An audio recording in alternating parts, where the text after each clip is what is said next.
नमस्कार। आज के इस वीडियो में हम लोग गति पर चर्चा करेंगे।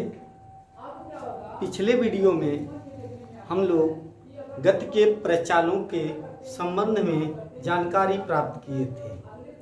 आज के इस वीडियो में हम गति से संबंधित राशियों के बारे में अध्ययन करेंगे, यानी किसी वस्तु के गतिमान अवस्था में उससे कौन कौन सी भौतिक राशियां जुड़ी हुई हैं उनके बारे में जानेंगे। तो चलिए शुरू करते हैं। गति में जो सबसे पॉपुलर और महत्वपूर्ण राशियां हैं वह चाल, वेग, त्वरण, विस्थापन, समय इत्यादि हैं। इन्हीं का हम लोग एक एक करके जानने का प्रयत्न करेंगे। सबसे पहली राशि जो है वह है चाल। चाल को अंग्रेजी में हम लोग स्पीड कहते हैं।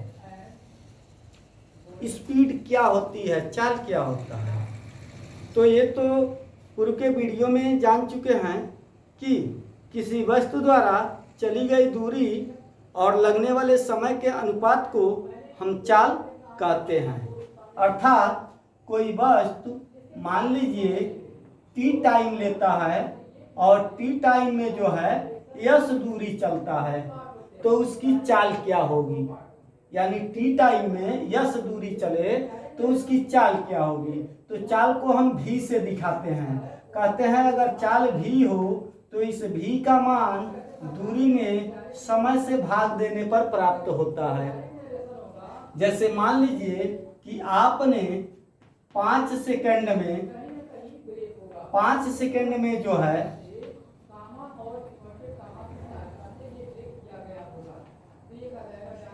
15 मीटर चला, 5 सेकंड में 15 मीटर चला, तो कोई पूछे आपकी चाल क्या होगी तो आप कहेंगे कि 15/5 बराबर 3। तो 3 क्या, तो 3 बता रहा है कि हर सेकंड आप 3 मीटर चल रहे हैं, इसीलिए 5 सेकंड में 15 मीटर चलेंगे। तो इस प्रकार से यह आपकी चाल निकल के आती है 3। तो 3 क्या, 3 मीटर प्रति सेकंड, अर्थात प्रति सेकंड मतलब हो गया कि आप हर सेकंड 3 मीटर चल रहे हैं। यह तो चाल हो गया। इस प्रकार से किसी भी गतिमान वस्तु की चाल निकालने के लिए उसके द्वारा चली गई कुल दूरी में लगने वाले कुल समय से भाग दे देते हैं तो चाल प्राप्त हो जाता है। अगर चाल इतना ही आसान होता तो फिर समस्या नहीं होती। चाल के जो महत्वपूर्ण पहलू हैं उस पर हम लोग फोकस करेंगे। जैसे कि आप स्कूल से घर जाते हैं, स्कूल की दूरी अगर आपकी 5 किलोमीटर हो, यानी कि 5000 मीटर हो, इतना दूर आपका स्कूल है घर से, और आप जो हैं जाने में टाइम लगाते हैं, कितना देर टाइम लगाएंगे तो कहेंगे कि मान लीजिए 5 किलोमीटर जाने में 5 मिनट लगाते हैं। कितना लगाते हैं, 5 मिनट लगाते हैं। 5 मिनट का मतलब 300 सेकंड, 5 मिनट में 300 सेकंड हो गया। यानी आपने 5 किलोमीटर 5 मिनट में गया तो कोई पूछेगा चाल कितनी है तो कहेंगे चाल होगा। अब देखिएगा कैसे कैसे चाल निकाला जाता है।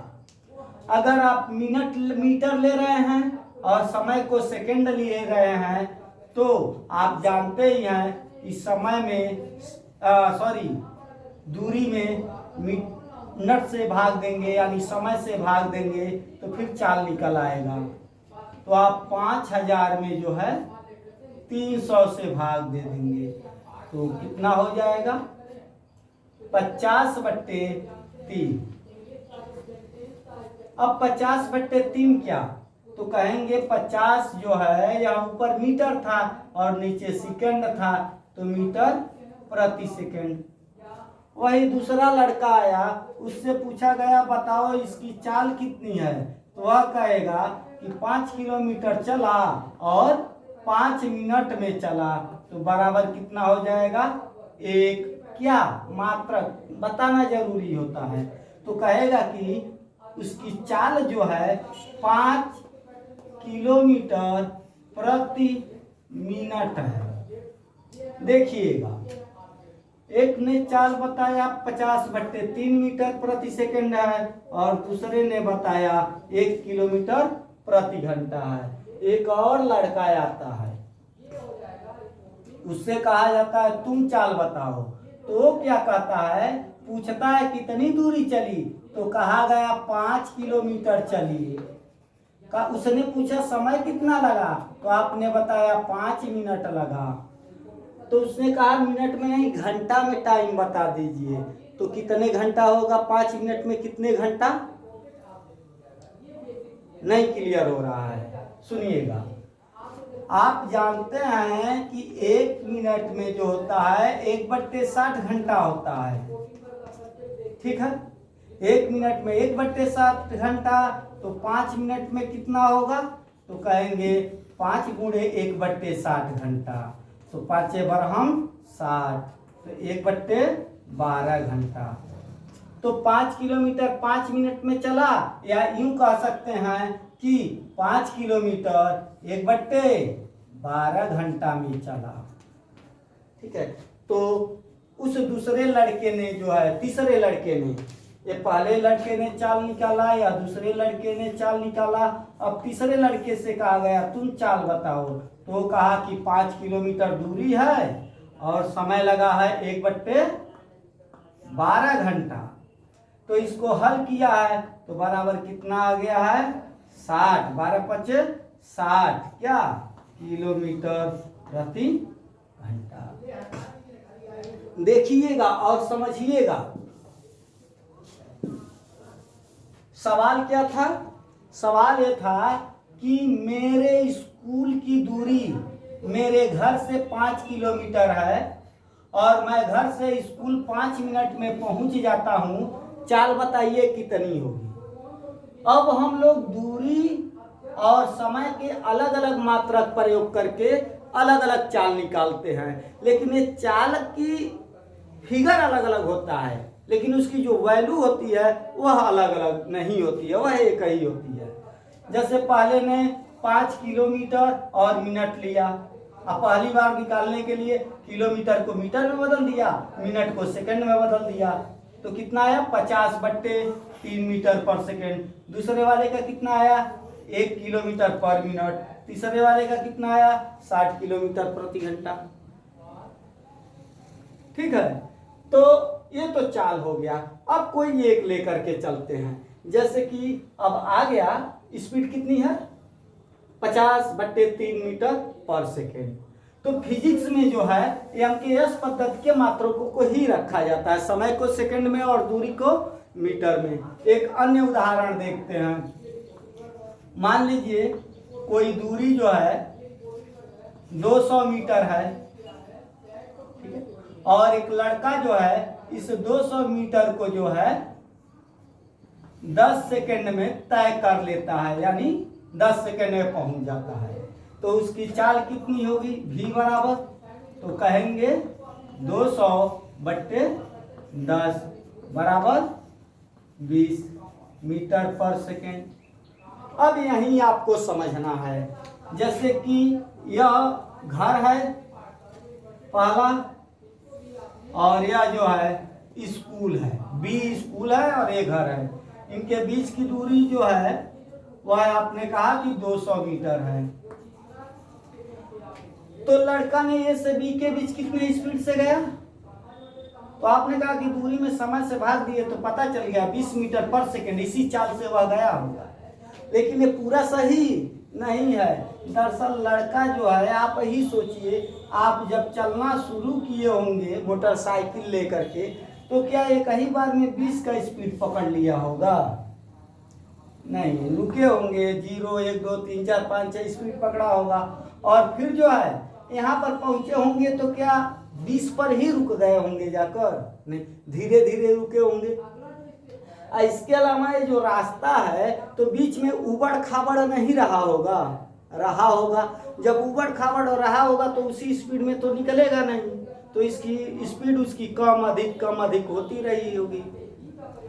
यानी ये जो चाल निकला है, यह चाल लड़के का एग्जैक्ट वास्तविक चाल नहीं है। इस चाल को हम कहते हैं औसत चाल। क्या कहते हैं? औसत चाल। औसत चाल का तात्पर्य होता है कुल दूरी में कुल समय से भाग देने पे जो प्राप्त होता है वो औसत चाल होता है। और जब कोई पिंड चल रहा होता है तो उसकी चाल औसत चाल से कम भी हो सकती है और औसत चाल से अधिक भी हो सकती है। औसत चाल का बस इतना ही तात्पर्य है कि दिए गए समय में दी गई दूरी को तय करने के लिए 20 किलोमीटर पर सेकंड के इसी स्पीड से चलना पड़ेगा। जैसे कि कहा जाए ये 200 मीटर दूरी है, 10 सेकंड में तय करना है, तो हम कहेंगे कि 20 मीटर पर सेकंड स्पीड से चला जाएगा। लेकिन अगर कोई कहे कि हम 200 मीटर दूरी 10 सेकंड में चल के आए हैं, चाल बताओ, तो वह एक चाल नहीं बताया जा सकता है, क्योंकि पता नहीं वह शुरू में धीमा चला होगा, बाद में तेज चल दिया होगा। तो यह जो दूरी बटे समय होता है ये दरअसल में औसत चाल होता है। तो बात करते हैं किसी समय तात्क्षणिक चाल क्या होता है। देखिएगा नया शब्द आ गया है, तात्क्षणिक। इंस्टेंटेनियस वेलोसिटी और इंस्टेंटेनियस स्पीड। तो चलिए जानते हैं। पहले हमने जाना चाल को ही आप औसत चाल भी समझिएगा।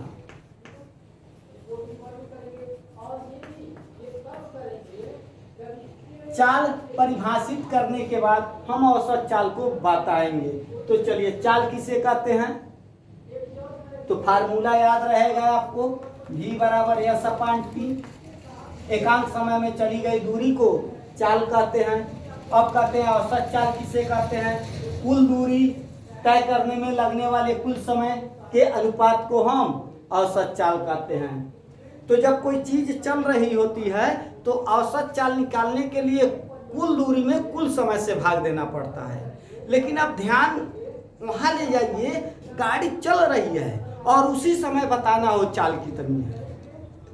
जैसे मोटरसाइकिल चला रहे होते हैं तो मोटरसाइकिल में जो स्पीडोमीटर दिखा रहा होता है वो न तो चाल बता रहा होता है और न ही औसत चाल बता रहा होता है। मोटरसाइकिल में या मोटर गाड़ी में जो स्पीडोमीटर होता है वो दरअसल में इंस्टेंटेनियस वेलोसिटी स्पीड को बताता है, अर्थात तात्क्षणिक चाल को बताता है। तो आइए समझते हैं तात्क्षणिक चाल क्या होती है। जैसे चाल जो है आप दो बिंदुओं के बीच की दूरी और लगने वाले समय को भाग दे के प्राप्त करते हैं। ठीक है, मान लीजिए कि यह जो है दूरी 10 मीटर है और लगने वाला समय 5 सेकेंड है या 10 सेकेंड लेना। तो इस दूरी में इससे भाग देंगे तो इनके बीच का औसत चाल निकलेगा। लेकिन हम चाहते हैं कि गाड़ी जब यहाँ पहुंची थी तब बताओ चाल क्या था, क्योंकि गाड़ी जब चल रही होती है तो स्पीड कम अधिक होती है। तो किसी क्षण किसी समय विशेष पर यह बता देना कि बताओ भाई चाल कितनी है, ये थोड़ा अलग चीज हो जाता है। मोटरसाइकिल चलाते हैं तो आप देखते हैं कांटा ऊपर जाता है, नीचे जाता है, हिलता रहता है, यानी उसकी जो स्पीड है समय के साथ बदलती रहती है। ये बात अलग है कि एक्सीलेटर को एक जगह फ्रीज कर रहे हैं तो कांटा भी एक जगह फ्रीज हो जाता है, लेकिन ऐसा हमेशा नहीं होगा। तब तक आगे ट्रैफिक आ जाएगा, ब्रेक ले लेंगे तो धीमा हो जाएगा, फिर तब तक क्लियर हो गया रास्ता तो एक्सीलेटर ले लेते हैं, फिर उसके बाद तेज हो जाता है। तो उसी हिसाब से कांटा कम अधिक होता रहता है। तो जो उसका सुई होता है स्पीडोमीटर का, वो तात्क्षणिकता चाल या यूं कहें तत्कालिक चाल को बताता है, तुरंत।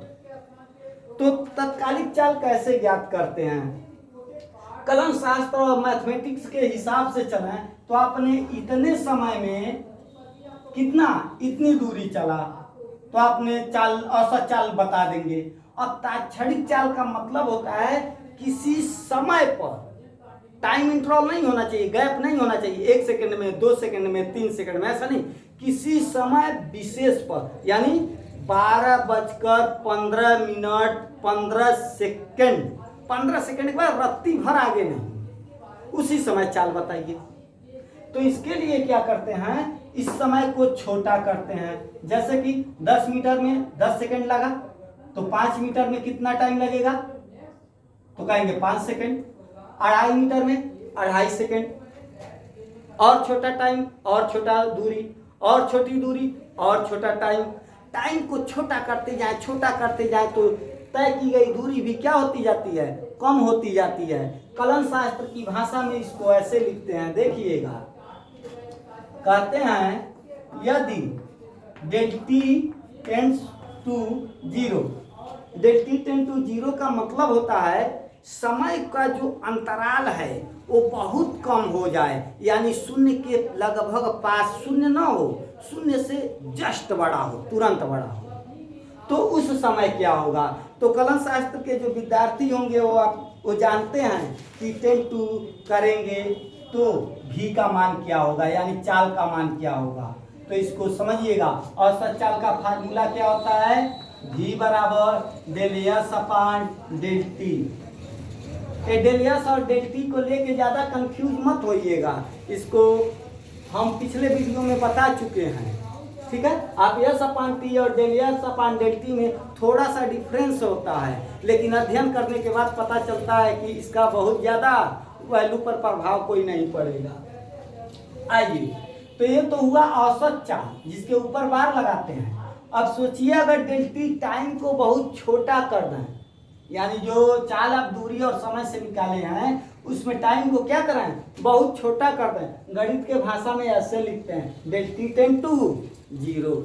तब इसको क्या लिखेंगे, तब इसको लिखेंगे, देखिएगा, इस पर लिमिट लगाया जाता है। तो limit del T tend to 0 del S upon del T, ठीक है। अब इसका जो है लिमिट लगाएंगे, लिमिट लगा करके del S upon del T का मान ज्ञात करेंगे। ये तो एक गणितीय प्रक्रिया है, तो प्रक्रिया को यहाँ प्रोसेस करेंगे और इस सिंबल को, लिमिट लगाने को 60 में लिखा जाता है डी ऑफ एस, और तब यही औसत चाल जो है तात्क्षणिक चाल बन जाती है। औसत चाल क्या बन जाती है, तात्क्षणिक चाल, और तब बार नहीं लगाया जाता है। अब बात करते हैं इसको डिफिनेशन रूप में कैसे कहते हैं। तो इसको कहते हैं समय के सापेक्ष दूरी के अवकल गुणांक, ठीक है।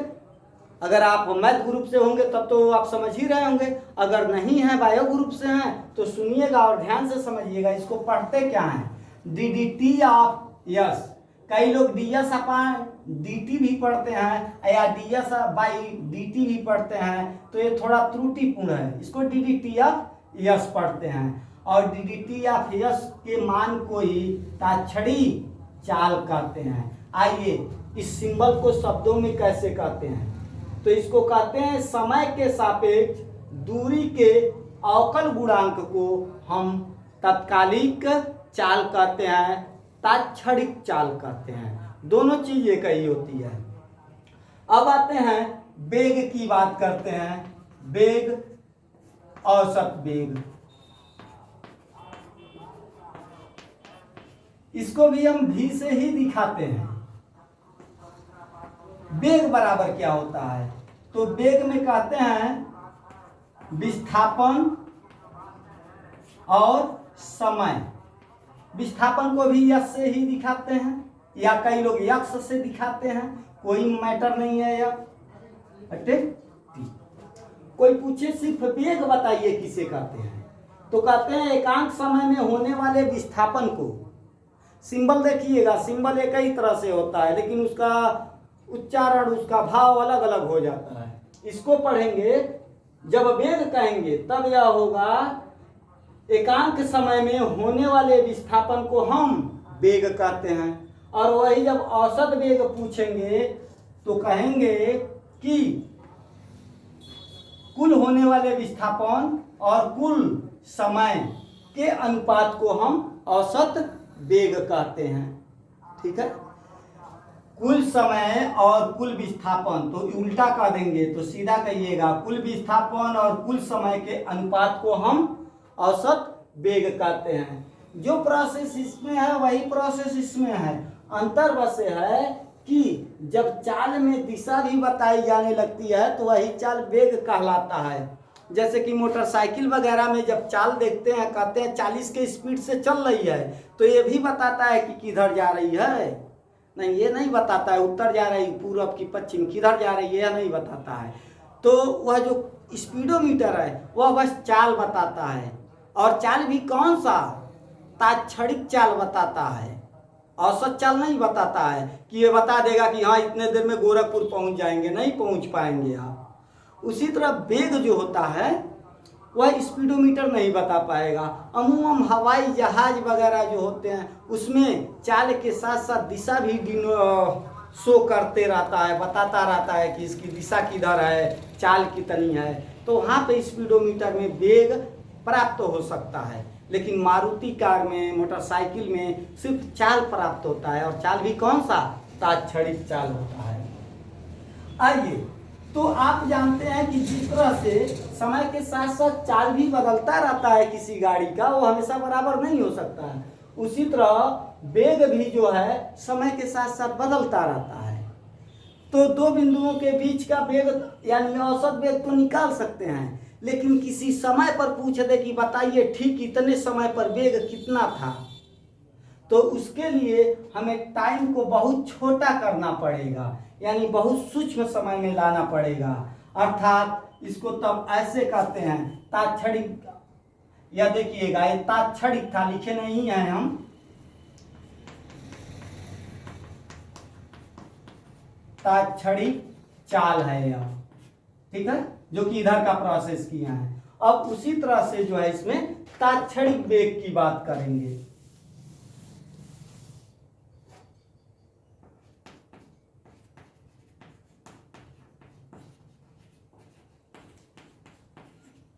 तात्क्षणिक वेग क्या होता है?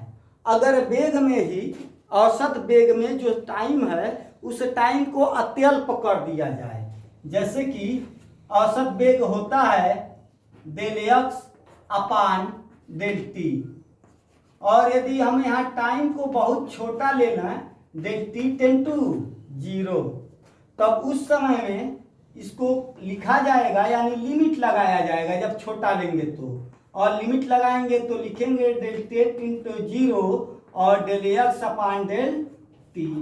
कलन शास्त्र में इसी को लिखते हैं D D T of X, और D D T of X को ही हम तात्क्षणिक वेग कहते हैं। इसको भाषा में आप अपने कैसे कहेंगे? तो कहेंगे समय के सापेक्ष विस्थापन के अवकल गुणांक को हम उस पिंड का तात्क्षणिक या तत्कालिक वेग कहते हैं।